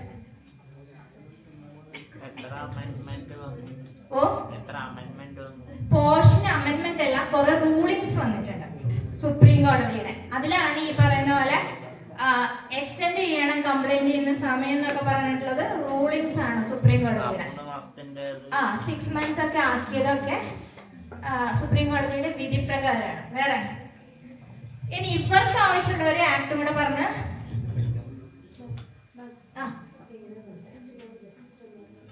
ICC നിങ്ങളുടെ പോർട്ടലല്ലേ ഇവിടെ രജിസ്റ്റർ ചെയ്തിട്ടില്ലേ? സാധാരണ രജിസ്റ്റർ ചെയ്യാൻ നമ്മുടെ വനിതാ ശിശു വികസന വകുപ്പിന്റെ പോർട്ടലിലാണ് രജിസ്റ്റർ ചെയ്യുന്നതായിട്ടുള്ളതായ സ്പെസിഫിക് ഇല്ലേ ഫോം പറഞ്ഞു അഞ്ജന. ഇതില് രജിസ്റ്റർ ചെയ്യണം നിർബന്ധമായിട്ടോ. അതും കൂടെ പറയുന്നുണ്ട്. സപ്പോസ് ഒരു സ്ഥാപനത്തില് പോഷ് ആക്ട് പ്രകാരം ICC രജിസ്റ്റർ ചെയ്തിട്ടില്ലെങ്കിൽ ഫൈൻ അടക്കേണ്ട അവസ്ഥയുണ്ട്. ആ സ്ഥാപനം ഫൈൻ ഇത് ചെയ്യേണ്ടി വരും. അപ്പൊ പോർട്ടൽ ഉണ്ട്, പോഷ് പോർട്ടൽ. നിങ്ങൾ രജിസ്റ്റർ ചെയ്തല്ലേ? പോഷ് പോർട്ടലിൽ രജിസ്റ്റർ ചെയ്യണം. ICC ഫോം ചെയ്ത് അവരെ മെമ്പേഴ്സിന്റെ ഡീറ്റെയിൽസ് ഒക്കെ വെച്ചിട്ട് രജിസ്റ്റർ ചെയ്യേണ്ട ഫോർമാലിറ്റിയും കൂടി ഉണ്ടാകുന്ന നിർബന്ധമായിട്ട് ഒരു സ്ഥാപനം ചെയ്തിരിക്കണം. അപ്പോ പോക്സോ ആക്ടിന്റെ കാര്യം കൂടെ പറഞ്ഞിട്ട് ഞാൻ ഒരുപാട് നീട്ടുന്നില്ല. പോക്സോ എന്ന് പറഞ്ഞൊരു ആക്ട് കേട്ടിട്ടുണ്ടോ? നിങ്ങൾ കേട്ടിട്ടുണ്ടോ? നിങ്ങൾക്ക് അതെങ്ങനെ അപ്ലിക്കബിൾ ആവും? നിങ്ങളെ ആർക്ക് വേണ്ടിട്ടാ പോക്സോ നിയമം? 18 വയസ്സിന് താഴെയുള്ളവർക്ക്. നിങ്ങൾ ആരെങ്കിലും 18 വയസ്സിന് താഴെയുള്ളവരാണോ? അപ്പൊ നിങ്ങൾക്ക് അപ്ലിക്കബിൾ ആണോ? നമ്മളെ ചെയ്തത് 10 കൊല്ലം കഴിയുമ്പോഴാണ് എനിക്ക് ഓർമ്മ വരുന്നത്. അതാണോ? അല്ല. കാര്യം എന്ന് വെച്ചാൽ നിങ്ങളോട് ഞാൻ പോക്സോയുടെ കാര്യം പറയാനുള്ള ഒരു സാധാരണ ഏത് കോളേജിൽ പോയാലും പോക്സോ എന്ന് പറഞ്ഞിട്ടേ പോവാറുള്ളൂ. കാര്യം എന്ന് വെച്ച് കഴിഞ്ഞാൽ നിങ്ങളുടെ ഈ പ്രായത്തിനൊരു പ്രത്യേകതയുണ്ട്. എന്താ അത്? കഴിഞ്ഞു ഇല്ലേ? 20 കഴിഞ്ഞില്ലേ? PG കാരാണെന്നാണ് ഞാൻ അറിഞ്ഞത്. 20 കഴിഞ്ഞു. അഡോളസെന്റ് ഏജ് ഒക്കെ കഴിഞ്ഞു. പക്ഷേ നിങ്ങൾ എങ്ങനെയാണ് ഈ പോക്സോന്റെ ചിലപ്പോ പെട്ടു പോകുന്നതെന്ന് വെച്ച് കഴിഞ്ഞാല് നേരത്തെ ഞാൻ പറഞ്ഞ ആ പോയിന്റിലാണ്. കാര്യം എന്ന് വെച്ച് കഴിഞ്ഞാൽ എല്ലാവരുടെയും കയ്യില് മൊബൈൽ ഫോൺസ് ഉണ്ട്. അതുപോലെ porn movies, porn videos share ചെയ്യാന്നുള്ളത് കോമൺ ആണ് മക്കളെ. നിങ്ങളുടെ ഇടയിൽ ഇത് എല്ലാവരും 9ാം ക്ലാസ് മുതൽ ഇത് കോമൺ ആയിട്ട് നിങ്ങൾ ഷെയർ ചെയ്യുന്ന ഒരു സിറ്റുവേഷൻ ഉണ്ട്. ഇവിടെ നിങ്ങൾ എങ്ങനെയാണ് ഇതിന്റെ പരിധിയിൽ വരിക എന്ന് വെച്ച് കഴിഞ്ഞാൽ, സപ്പോസ് നിങ്ങൾ ഷെയർ ചെയ്യുന്ന ഫോട്ടോസ് അല്ലെങ്കിൽ വീഡിയോസ് ചിലപ്പോൾ നിങ്ങൾ ലൈൻ അടിക്കുക എന്നൊക്കെ പറയുന്നത് സാധാരണയാണല്ലോ. അതായത് ലൈൻ തന്നെയാണോ പറയുന്നത്? ലൈൻ സെറ്റായി എന്നൊക്കെ പറയാറില്ലേ? ഇല്ലേ? അങ്ങനെ സെറ്റായ ഒരു കേസിൽ, ഞാൻ ആ കേസിലേക്ക് വരാം. 15 വയസ്സായ ഒരു കുട്ടി, SLC പഠിക്കുന്ന ഒരു കുട്ടി ഇവിടെ ഇൻസ്റ്റ വഴി പരിചയപ്പെട്ട ഒരു പയ്യനെ, കോഴിക്കോടുള്ള പയ്യനാണ്. അവന് 19 വയസ്സ്. അത് ഈ കുട്ടിക്ക് അറിയുന്നുണ്ടായിരുന്നില്ല. കുട്ടിയോട് പറഞ്ഞത് വെച്ച് കഴിഞ്ഞാല് എഞ്ചിനീയറിംഗിന് പഠിക്കുന്ന പയ്യനാണെന്ന് പറഞ്ഞു. ഈ മോളോട്, SLC കാര്യമെന്ന് ആലോചിക്കണം, മോളോട് ആവശ്യപ്പെടുന്നത് പരിചയപ്പെട്ട് 3 ദിവസം കഴിയുമ്പോൾ പറഞ്ഞു ന്യൂഡ് ഫോട്ടോസ് അയക്കാൻ പറഞ്ഞു. അപ്പൊ ഈ കുട്ടി ന്യൂഡ് ഫോട്ടോസ് അയച്ചു. അതിനുശേഷം വീഡിയോ കോളിൽ വന്നതൊക്കെ ന്യൂഡ് വീഡിയോ കോൾസ് ആണ്. അപ്പൊ ഒരു ദിവസം ഈ കുട്ടിയുടെ അച്ഛൻ ഇത് കാണുകയും കൗൺസിലിങ്ങിന് വരികയും ചെയ്തു. അപ്പോ ഈ കേസിൽ ആര് പെടും? പോക്സോ പ്രകാരം ആര് പെടും? കോഴിക്കോട് വരപ്പെടും അല്ലെ? ഇതാണ് ഒരു ഇൻസ്റ്റൻസ്. കാര്യം എന്ന് വെച്ച് കഴിഞ്ഞാൽ 19 വയസ്സുള്ള ആ പയ്യൻ പോക്സോയിൽ പെട്ടു നിർബന്ധമായിട്ടും. കാരണം പോക്സോ കേസ് എന്ന് പറയുന്നത് ഫോട്ടോസ് ഷെയർ ചെയ്യുന്നത് ഒരു പെൺകുട്ടിയുടെ, ഇനി സാധാരണ 18 വയസ്സ് കഴിഞ്ഞുള്ള പെൺകുട്ടിയുടെയും ന്യൂഡ് ഫോട്ടോസ് ഷെയർ ചെയ്യുന്നത് ക്രൈമാണ്. അതിൽ ഒരു സംശയമില്ല, ജയിലിൽ പോവാം. പക്ഷെ പോക്സോ കേസ് ആണെങ്കിൽ ഊരാൻ പറ്റൂല. നിങ്ങൾ ആരെങ്കിലും അയച്ചു തന്ന ഇങ്ങനെയുള്ള ഒരു ഫോട്ടോ ചിലപ്പോൾ കണ്ടാലും ഈ കുട്ടിക്ക് 15 ആണോ 18 ആണോ എന്നൊന്നും നിങ്ങൾക്ക് തിരിച്ചറിയാൻ പറ്റൂല. ആ ഫോട്ടോസ് നിങ്ങളൊന്ന് ഷെയർ ചെയ്ത് കൊടുത്താൽ മതി. നിങ്ങൾക്ക് ചിലപ്പോൾ അറിയുന്നേ ഉണ്ടാവില്ല ആ കുട്ടീനെ. ഷെയർ ചെയ്താലും ആര് വിടും? ഷെയർ ചെയ്തവർ വിടും. മനസ്സിലായോ? പോക്സോ എന്ന് പറയുന്നത് ഇന്ത്യയിൽ ഇന്നുള്ളതിൽ വെച്ച് ഏറ്റവും പവർഫുൾ ആയ ആക്ട് ആണ്. അതുകൊണ്ട് തന്നെ ഇത്തരം കാര്യങ്ങൾ ഷെയർ ചെയ്താൽ പെട്ടുപോകും, ഒരു സംശയമില്ല. ഷെയർ ചെയ്യാൻ നിൽക്കണ്ട. കാര്യം എന്ന് വെച്ച് കഴിഞ്ഞാൽ നിങ്ങളുടെ ടീച്ചേഴ്സിന് എത്രത്തോളം നിങ്ങൾ അറിയാമെന്ന് എനിക്ക് അറിഞ്ഞൂടാ, പക്ഷെ ഞങ്ങൾക്ക് നിങ്ങളെ നന്നായിട്ട് അറിയാം. അതുകൊണ്ടാണ് പറയുന്നത് ഇത്തരം വീഡിയോസിൽ ഉള്ളത് ആ പെൺകുട്ടിക്ക് എത്ര പ്രായം നിങ്ങൾക്ക് അറിഞ്ഞൂടാ. ഷെയർ ചെയ്ത പെൺകുട്ടിക്ക് എന്റെ നേരിട്ട് അറിയുന്ന ഒരു ഫ്രണ്ടിന്റെ അനിയൻ ഷെയർ ചെയ്തു. ഒരു ദിവസം രാവിലെ വീട്ടില് പോലീസ് എത്തിയപ്പോഴാണ് വീട്ടുകാർക്ക് മനസ്സിലാവുന്നത് ഇങ്ങനെ ഒരു അബദ്ധത്തില് പെട്ടിട്ടുണ്ടെന്ന്. മനസ്സിലായോ? ഇതൊന്നും നമ്മൾ അറിഞ്ഞുകൊണ്ട് ചെയ്യുന്ന സംഗതി ആയിരിക്കില്ല. രണ്ടാമത്തത് മനസ്സിലായോ? ഇങ്ങനെയുള്ള സംഗതികള് വീഡിയോസ് ഷെയർ ചെയ്യാൻ നിൽക്കണ്ട, വീഡിയോസ് കാണാനും നിൽക്കണ്ട. കാര്യം എന്ന് വെച്ച് കഴിഞ്ഞാൽ നിങ്ങളുടെ ഈ പ്രായത്തിന് ഇതൊക്കെ കാണാൻ ഒരു കൗതുകം ഉണ്ടാവും. പക്ഷെ അത് ഏത് പ്രായത്തിലുള്ള കുട്ടികളുടെ ആണെന്നുള്ളത് നിങ്ങൾക്ക് തിരിച്ചറിയാൻ ഒക്കൂല. പിന്നെ വേറൊരു സംഗതി, നിങ്ങളുടെ ഈ പ്രായത്തില് പെൺകുട്ടികളോട് എസ്പെഷ്യലി എനിക്ക് പറയാനുള്ള ഒരു കാര്യം എന്ന് വെച്ച് കഴിഞ്ഞാൽ ശരീരത്തിന് ഒരു ഇമ്പോർട്ടൻസും കൊടുക്കാത്ത ഒരു കാലഘട്ടത്തിലൂടെയാണ് ഇപ്പോഴത്തെ പെൺകുട്ടികൾ കടന്നു പോകുന്നത്. നിങ്ങൾ ആരും അങ്ങനെയല്ല. കാര്യം എന്ന് വെച്ച് കഴിഞ്ഞാൽ നിങ്ങൾ എല്ലാവരും പഠിക്കുന്ന എവിടെ? സെന്റ് ജോസഫ്സിലാണ്. നിങ്ങളുടെ ഫ്രണ്ട്സ് ഒക്കെ ചിലപ്പോൾ ചെയ്യുന്നുണ്ടാവും. എഫ്ഐആർ ഉണ്ടെങ്കിൽ കുഴപ്പമില്ല, എഫ്ഐആർ ഒക്കെ കോമൺ ആണ്. ഒരു പ്രായത്തിൽ എല്ലാവർക്കും അങ്ങോട്ടും ഇങ്ങോട്ടും ഇഷ്ടമൊക്കെ തോന്നും. അത് കഴിഞ്ഞിട്ട് തന്നെയാണ് എല്ലാവരും വരുന്നത്. പക്ഷെ എവിടെയാണ് അത് അപകടത്തിലെത്തുന്നത്? എവിടെയാണ് അവനവന്റെ ലിമിറ്റ് വെക്കാൻ അവനവൻ അറിയാത്തപ്പോഴാണ് അത് അപകടത്തിലെത്തുന്നത്. കാര്യം എന്ന് വെച്ച് കഴിഞ്ഞാൽ ഇപ്പോഴത്തെ കോളേജ് കുട്ടികളില് എഫ്ഐആർ ഉണ്ട്, നിങ്ങൾ തോന്നിയോണം പോവും, പക്ഷെ ഇതിന്റെ ഫോട്ടോസ് എടുത്തു വെക്കും. ഞാൻ കണ്ട ഒരു കേസിൽ എന്ന് വെച്ച് കഴിഞ്ഞാൽ ഇവന്റെ ലൈനിന്റെ കാമുകന്റെ കൂടെ ഹോട്ടലുകളിൽ പോയത് പോരാണ്ട് സെൽഫി എടുത്തു വെച്ചു. ഇതെല്ലാം കൂടെ കഴിഞ്ഞ് കാമുകൻ തേച്ചിട്ട് പോയി. അതല്ലേ വേർഡ് അതൊന്നല്ലേ, തേച്ചിട്ട് പോവാ. തേച്ചിട്ട് പോയി. എന്നിട്ട് ഈ പെൺകുട്ടിയുടെ കല്യാണം നിശ്ചയിച്ചു. കല്യാണം നിശ്ചയിച്ചപ്പോൾ എന്ത് സംഭവിച്ചെന്ന് വെച്ച് കഴിഞ്ഞാൽ ഇൻസ്റ്റ വഴി കല്യാണം നിശ്ചയിച്ച പയ്യന് ഈ ഫോട്ടോസ് ഒക്കെ കൂടി അങ്ങോട്ട് അയച്ചു കൊടുത്തു. അപ്പൊ എന്തായിരിക്കും അവസ്ഥ ഒന്ന് ആലോചിച്ച് നോക്കും. പെൺകുട്ടികളോട് എസ്പെഷ്യലി പറയാനുള്ളത് ഒരു കാരണവശാലും അവനവനൊരു ലിമിറ്റ് നിശ്ചയിക്കുക, അതിന്റെ അപ്പുറത്തേക്ക് പോവാതിരിക്കുക. സൂയിസൈഡ് ഒന്നിനൊരു പരിഹാരമല്ല. കാരണം ഈ ബേസിൽ മാത്രം സൂയിസൈഡ് ചെയ്തൊരു പെൺകുട്ടീനെ എനിക്കറിയാം. അപ്പൊ ഇങ്ങനത്തെ അബദ്ധങ്ങൾ ചെയ്യാതിരിക്കുക എന്നുള്ളത് ഒന്നാമത്തെ കാര്യം. രണ്ടാമത്തെ കാര്യം, ഇങ്ങനെ വല്ലതും പറ്റിയിട്ടുണ്ടെങ്കിൽ ഒന്നിക്ക് നിങ്ങളുടെ ടീച്ചേഴ്സിനോട് പറയുക, അതല്ലെങ്കിൽ നിങ്ങളുടെ പാരൻസിനോട് പറയുക. നിങ്ങളെ ഇനി ഏത് കണ്ടീഷനിലും നിങ്ങളെ പ്രൊട്ടക്ട് ചെയ്യാൻ നിങ്ങളുടെ പാരൻസ് ഉണ്ടാവും. വേറെ ആരില്ലെങ്കിലും നിങ്ങളുടെ അച്ഛനും അമ്മയും എന്ത് സംഗതിക്കും നിങ്ങളുടെ ഒപ്പം നിൽക്കാൻ നിങ്ങളുടെ പാരൻസ് ഉണ്ടാവും. കാര്യം നിങ്ങളുടെ ഏത് ഫ്രണ്ട്സ് നിങ്ങളെ വെറുത്താലും നിങ്ങളുടെ പാരൻസ് നിങ്ങളെ വെറുക്കില്ല എന്ന് ആദ്യം മനസ്സിലാക്കുക. പിന്നെ എന്ന് വെച്ചാൽ നേരത്തെ കേസ് ഞാൻ പറഞ്ഞില്ല, ഇൻസ്റ്റ വഴി അയച്ചു കൊടുത്ത കേസ് ആരുപെടും അതിനകത്ത്? ആരുപെടും? ഞാൻ പറഞ്ഞില്ലേ, കല്യാണം നിശ്ചയിച്ച സമയത്ത് ഫോട്ടോസ് ഒക്കെ കൂടിയിട്ട് വുഡ് ബിക്ക് അയച്ചു കൊടുത്തു. ആരുപെടും? ആ പയ്യൻ ക്ലിയർ കട്ട് കേസ് ഓഫ് റേപ്പിന് പെട്ടു. മനസ്സിലായോ? ഇതുകൊണ്ട് ആമ്പിള്ളേര് ഇത് എടുക്കാനും നിൽക്കണ്ട, അയച്ചു കൊടുക്കാനും നിൽക്കണ്ട. ഇതിനൊന്നും കാര്യം എന്ന് വെച്ച് കഴിഞ്ഞാൽ ഇത് വിത്ത് എവിഡൻസ് ആണ് പോയേക്കുന്നത്. ഇന്ന സ്ഥലത്ത് പോയിട്ടുണ്ട് എന്നുള്ളത് എവിഡൻസ് ആരെ കയ്യിൽ തന്നെ പോയി? പയ്യന്റെ കയ്യിൽ തന്നെ പോയി. അപ്പൊ ഇതിനൊന്നും നിൽക്കണ്ട. ഇത് കോമൺ ആണ് കോളേജ് കുട്ടികളുടെ ഇടയിൽ എന്നുള്ളത് കൊണ്ടാണ്, ഇത്രയും കുട്ടികൾ ഉള്ളത് കൊണ്ട് ഞാൻ ഇതും കൂടെ ഒന്ന് സൂചിപ്പിച്ചു പോകുന്നത്. ബാക്കി പോക്സോ എന്ന് പറഞ്ഞു കഴിഞ്ഞാല് പോക്സോയിൽ പെട്ട് കഴിഞ്ഞാൽ ജാമ്യം കിട്ടൂല എന്നുള്ളത് ഒന്നാമത്തെ കാര്യം. പോക്സോ അല്ലെങ്കിൽ പോലും സെക്ഷൽ ഹറാസ്മെന്റിന്റെ റേപ്പ് കേസ് അതുപോലുള്ള ഏത് കേസുകളിൽ പെട്ടാലും സ്ത്രീകളെ ഹരാസ് ചെയ്യുന്ന കേസുകളിൽ പെട്ട് കഴിഞ്ഞാൽ ജാമ്യത്തിന് ഭയങ്കര ബുദ്ധിമുട്ടാണ്. കുറേ ദിവസം മിനിമം 14 days ജയിലിൽ കിടന്നാലേ നോർമൽ ഹറാസ്മെന്റിൽ സെക്ഷൽ ഹറാസ്മെന്റിൽ ജാമ്യം കിട്ടുള്ളൂ. പോക്സോ കേസ് ആണെങ്കിൽ മിനിമം 90 days ആണ് ജാമ്യത്തിന് വേണ്ടി വരുന്നത്. അതുകൊണ്ട് ഇത്തരം വീഡിയോസ് ഷെയർ ചെയ്യാൻ നിൽക്കരുത്. FIRs ഒക്കെ സാധാരണയാണ്, ഒരൊറ്റ തോന്നിയവാസത്തിനും പോണ്ട. ഇത്രേ എനിക്ക് നിങ്ങളോട് പറയാനുള്ളൂ. വേറെ എന്തെങ്കിലും നിങ്ങൾക്ക് സംശയം ചോദിക്കാനുണ്ടോ? എന്തെങ്കിലും ഉണ്ടോ? പിന്നെ നിങ്ങൾക്ക് ഇത്തരം എന്തെങ്കിലും ഇഷ്യൂസ് കുട്ടികളോട് പറയാനുള്ള വെച്ച് കഴിഞ്ഞാൽ ഉണ്ടെങ്കിൽ കൗൺസിലിംഗ് സെന്റേഴ്സ് ഉണ്ട്.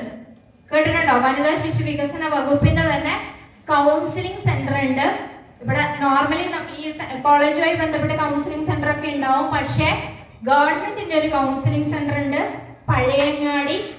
ഇതേപോലെ കേട്ടിട്ടുണ്ടോ നിങ്ങൾ ആരെങ്കിലും ഇങ്ങനെ ഒരു സെന്ററിനെ പറ്റിയിട്ട്? കാനറ ബാങ്കിന്റെ മുകളിലാണ് കൗൺസിലിംഗ് സെന്റർ വർക്ക് ചെയ്യുന്നത്. എന്ത് ഇഷ്യൂ നിങ്ങൾക്ക് ഉണ്ടെങ്കിലും ഒന്നിക്ക് നേരത്തെ പറഞ്ഞ പോലെ കാതോർത്ത് എന്ന് പറഞ്ഞ നമ്മുടെ ഒരു പോർട്ടൽ ഉണ്ട്, അതിൽ നിങ്ങൾക്ക് രജിസ്റ്റർ ചെയ്യാം. എന്ത് ഇഷ്യൂ ആവട്ടെ. കാരണം എന്ന് വെച്ച് കഴിഞ്ഞാൽ ലീഗൽ റിലേറ്റഡ് ആണെങ്കിൽ ഞങ്ങൾ കുറെ വക്കീലന്മാർ അതിലുണ്ട്, ഞങ്ങളിലേക്ക് അത് ഇതായിട്ട് ഡൈവേർട്ട് ചെയ്ത് വരും. ബാക്കിയാണെങ്കിൽ എന്തെങ്കിലും തരത്തിലുള്ള കേസസ് ആണെങ്കിൽ നിങ്ങൾക്ക് കൗൺസിലിങ്ങിന് ഫ്രീ കൗൺസിലിംഗ് ഗവൺമെന്റ് തരുന്നുണ്ട്. പഴയങ്ങാടി കാനറ ബാങ്കിന്റെ മുകളിലാണ് കൗൺസിലിംഗ് സെന്റർ ഉള്ളത്. നോർമൽ വർക്കിംഗ് ഡേയ്സിൽ 10 to 5 അവിടെ കൗൺസിലേഴ്സ് അവൈലബിൾ ആയിരിക്കും. ഒരു കാരണവശാലും നിങ്ങൾക്ക് സോൾവ് ചെയ്യാൻ പറ്റുന്നില്ല എന്ന് തോന്നിയിട്ട് ഒരു പ്രശ്നങ്ങളും ജീവിതം അവസാനിപ്പിക്കുന്നതാണ് രീതി എന്ന് വിചാരിക്കരുത്. കാരണം ഈ കേസുകളാണ് ഇപ്പൊ ഞങ്ങൾ ഡീൽ ചെയ്തുകൊണ്ടിരിക്കുന്നത്. സൂയിസൈഡ് കൂടി വരുന്നു. അതിന്റെ കാരണങ്ങൾ അന്വേഷിച്ച് ചെല്ലുമ്പോൾ ഈ വക കുറെ കാരണങ്ങൾ കിട്ടിയത് കൊണ്ടാണ് ഇതും കൂടി ഇവിടെ സൂചിപ്പിച്ചു പോകുന്നത്. ഇനി എന്തെങ്കിലും ആവശ്യമുണ്ടെങ്കിൽ നിങ്ങൾക്ക് എന്നെ കോൺടാക്ട് ചെയ്യാം, എന്റെ നമ്പർ തരാം. എന്തെങ്കിലും ഈ വക എന്തെങ്കിലും കോംപ്ലിക്കേറ്റഡ് ഇഷ്യൂസ് ഉണ്ടെങ്കിൽ എനിക്കൊരു വാട്സപ്പ് മെസ്സേജ് അയച്ചാൽ മതി, തിരിച്ചു വിളിക്കും. അപ്പൊ എന്റെ നമ്പർ വേണോ? എന്റെ നമ്പർ എഴുതിയെടുത്തോ, 8075. നിങ്ങൾക്ക് അല്ലെങ്കിൽ നിങ്ങളുടെ ഫ്രണ്ട്സിനാണെങ്കിലും ഈ നമ്പർ കൊടുക്കാം കേട്ടോ. 8075 466 112 80 75 466 112. ഇതാണ് എന്റെ നമ്പർ. വാട്സപ്പ് മെസ്സേജ് അയച്ചു കഴിഞ്ഞാൽ തീർച്ചയായും മറ്റാർക്ക് സഹായിക്കാൻ കഴിഞ്ഞില്ലെങ്കിലും ഞങ്ങൾക്ക് നിങ്ങളെ സഹായിക്കാൻ കഴിയും. ഇനി എന്തെങ്കിലും സംശയമുണ്ടോ? ഇങ്ങനെയുള്ള ക്ലാസ്സുകൾക്ക് പോയതിന് ശേഷം ഒരുപാട് കോൾസ് വരാറുണ്ട്. അതുകൊണ്ടാണ് ഞാൻ എൻ്റെ നമ്പറും കൂടെ ഷെയർ ചെയ്യുന്നത്. എന്താവശ്യമുണ്ടെങ്കിലും നിങ്ങൾക്ക് കോൺടാക്ട് ചെയ്യാവുന്നതാണ്. അപ്പോൾ ഞാൻ വൈൻഡപ്പ് ചെയ്യാണ്. കുറെ നേരം ഉച്ചയ്ക്ക് ശേഷമുള്ള സെഷനാണ്. എന്തെങ്കിലും സംശയം ഉണ്ടെങ്കിൽ നിങ്ങൾക്ക് ചോദിക്കാം. വേണോ 5 മിനിറ്റ് സംശയം ചോദിക്കാൻ? ടീച്ചേഴ്സ്, നിങ്ങൾക്ക് ആർക്കെങ്കിലും സംശയം ഉണ്ടോ? ഞാൻ അതിന്റെ പേര് പക്ഷേ അപ്പൊ ചോദിച്ചോ.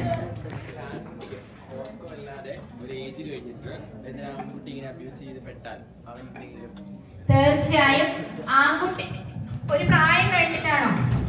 18 വയസ്സിന് താഴെ പോസ്കോയിലും വരും. അത് കഴിഞ്ഞ് എന്തെങ്കിലും സംഭവിക്കുകയാണെങ്കിൽ പുരുഷന്മാരെ സംബന്ധിച്ചിടത്തോളം ആസ് ഓഫ് നോ നിയമമില്ല. അങ്ങനെ ഒരു വിഷയമുണ്ട്. സ്ത്രീകളെ സംബന്ധിച്ച് നേരത്തെ മാഷി പറഞ്ഞ പോലെ പുരുഷന്മാരെ സംബന്ധിച്ചിടത്തോളം അവരെ പ്രൊട്ടക്ട് ചെയ്യാൻ ആസ് ഓഫ് നോ സാധാരണ നിയമങ്ങളൊന്നും. പക്ഷെ അതിനകത്തുണ്ടല്ലോ നമ്മുടെ IPC എന്ന് പറയുന്ന BNS പ്രകൃതി വിരുദ്ധ സെക്സ് എന്ന് പറഞ്ഞ ഒരു സംഗതി വരുന്നുണ്ട്. അത്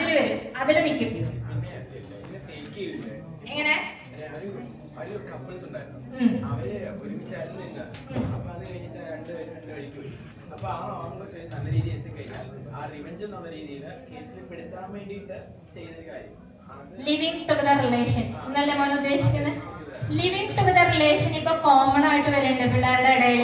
അപ്പൊ ലിവിങ് ടുഗദർ റിലേഷൻ നിങ്ങൾ ബ്രേക്ക് ചെയ്ത് പോയി കഴിഞ്ഞാൽ റേപ്പിന് രജിസ്റ്റർ ചെയ്യാൻ പറ്റും, നമുക്ക് FIR ഇടാൻ പറ്റും എന്ന് പറഞ്ഞ വിവാഹ വാഗ്ദാനം നൽകി പീഡിപ്പിച്ചു എന്ന സെക്ഷൻ, പ്രത്യേകിച്ച് പുതിയ BNS കുറച്ച് കടുത്ത ശിക്ഷയാണ് അതിനകത്ത് തന്നിരിക്കുന്നത്.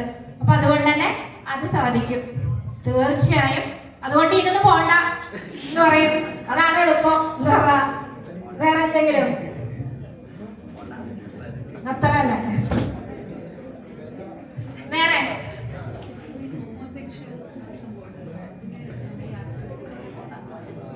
ഇല്ല. കാര്യം എന്ന് വെച്ച് കഴിഞ്ഞാൽ സ്വവർഗരതി എന്ന് പറയുന്നത് അങ്ങനെ ക്രൈം അല്ലെന്നൊക്കെ പറഞ്ഞ് സുപ്രീം കോടതി. കാര്യം എന്ന് വെച്ച് കഴിഞ്ഞാല് ഈ അടുത്തായിട്ട് അതൊന്നും വലിയ പ്രശ്നമായിട്ടൊന്നും, അതുപോലെ അഡൾട്ടറി എടുത്തു കളഞ്ഞു, ഇതൊക്കെ എടുത്തു കളഞ്ഞിട്ടുണ്ട്. അതൊന്നും അങ്ങനെ. അതേസമയം പ്രകൃതി വിരുദ്ധം, ഇപ്പൊ ഒരു പുരുഷനാണെങ്കിൽ ഹോമോന് വരും. അതേസമയം പ്രകൃതി വിരുദ്ധം എന്ന് പറഞ്ഞിട്ട് വേണമെങ്കിൽ വൺ സൈഡഡ് ആയിട്ട് കൊടുക്കാൻ പറ്റും. നമുക്ക് ഒട്ടും ഇഷ്ടമില്ല, നമ്മൾ അറ്റാക്ക് ചെയ്യുന്നതാണ്. അപ്പൊ ഹോമോ ഇങ്ങനെ വരുന്ന രണ്ടുപേരും അതിനകത്ത് അട്രാക്റ്റഡ് ആയിരിക്കും, അവർ തമ്മിൽ ഇഷ്ടത്തിലായിരിക്കും. അപ്പോഴാണ് ആ ഒരു ഹോമോസെക്ഷൽ സെക്സ് എന്ന് പറയുന്ന സംഗതി. അതേസമയം ഒരാളെ അറ്റാക്ക് ചെയ്ത് വരുമ്പോഴാണ് അത് റേപ്പിലേക്ക് വരുന്നത്. അപ്പൊ ഈ പറയുന്നത് ആ സെക്ഷൻ ഇടാൻ പറ്റും BNS. വേറെ എന്തെങ്കിലും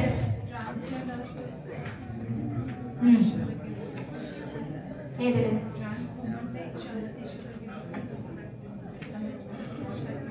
പോഷ് ആക്ടാണ്. പോഷ് എന്ന് പറയുന്നത് വെറും വർക്കിംഗ് പ്ലേസിലുള്ള ഹറാസ്മെന്റിന് മാത്രം യൂസ് ചെയ്യുന്നതാണ്. ബാക്കി അതിന്റെ പുറത്തേക്ക് പോഷ് അപ്ലിക്കബിളേ അല്ല. മനസ്സിലായോ? ഇവിടെ നടക്കുന്ന സെക്ഷൽ ഹറാസ്മെന്റ് മാത്രമാണ് പോഷിന് വരുന്നത്.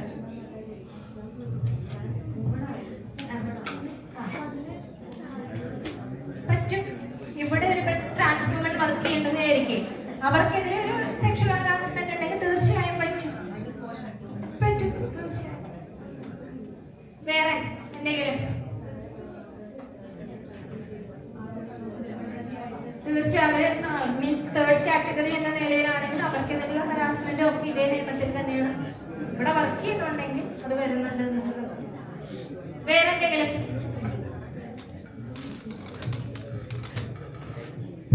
അപ്പൊ 1 hour ഞാൻ വൈൻഡപ്പ് ചെയ്യാണ്. എന്തെങ്കിലും സംശയം ഉണ്ടെങ്കിൽ മെസ്സേജ് ചെയ്യാൻ, കോൾ ചെയ്ത് കഴിഞ്ഞാൽ 6 മണിക്ക് ശേഷമേ കിട്ടുള്ളൂ. പെൺകുട്ടികൾക്ക് എസ്പെഷ്യലി എന്തെങ്കിലും വിഷയം ഉണ്ടെങ്കിൽ നിങ്ങൾക്ക് ഏത് സമയം വേണമെങ്കിലും കോൺടാക്ട് ചെയ്യാം. 1-2 കോൾ കണ്ടാൽ നമ്മൾ തിരിച്ചു വിളിക്കും. മെസ്സേജ് ചെയ്താൽ തീർച്ചയായും റിപ്ലൈ ചെയ്യുന്നതായിരിക്കും. ചിലപ്പോൾ നിങ്ങളുടെ പാരന്റ്സിനോട് പറയാൻ പറ്റുന്നില്ല, ചിലപ്പോൾ നിങ്ങളുടെ ടീച്ചേഴ്സിനോട് പറയാൻ പറ്റുന്നില്ലെങ്കിൽ തീർച്ചയായും ഞങ്ങൾക്ക് മെസ്സേജ് ചെയ്യാം, ഞങ്ങളെ വിളിക്കുകയും ചെയ്യാം. തീർച്ചയായും നിങ്ങളെ സഹായിക്കാൻ ഞങ്ങളെ കൊണ്ട് സാധിക്കും. ഇപ്പൊ താങ്ക് യു സോ മച്ച്. 1 മണിക്കൂറായി ഏകദേശം. ഈ ഭക്ഷണം കഴിച്ച് നല്ല ക്ഷീണം വന്ന സമയത്താണ് ഈ പറഞ്ഞ കാര്യങ്ങൾ ഇങ്ങനെ ഇരുന്നത്. അപ്പൊ വൈൻഡപ്പ് ചെയ്യാണ്. Thank you. Go to the next item in our program. I invite Mr. Dilip PT. He is a member of internal committee to deliver the vote of thanks. ബഹുമാനപ്പെട്ട പ്രിൻസിപ്പൽ, അതുപോലെ ഇന്നിവിടെ ക്ലാസ് അവതരിപ്പിക്കാൻ എത്തിച്ചേർന്ന Prasanna madam, അതുപോലെ Anjana madam, manager, vice principal, assistant manager, ICLCയുടെ Saja teacher, മറ്റ് സഹപ്രവർത്തകരെ, പ്രിയപ്പെട്ട വിദ്യാർത്ഥി സുഹൃത്തുക്കളെ, അപ്പോൾ നന്ദിയിലേക്ക് കടക്കുകയാണ്. ഏതാണ്ട് 1 മണിക്കൂറിലധികമായി നമ്മൾ പോഷണത്തിനെ പറ്റിയും അതിന്റെ കാര്യങ്ങളെ കുറിച്ചൊക്കെ നമ്മൾ മനസ്സിലാക്കിക്കൊണ്ടിരിക്കുകയാണ്.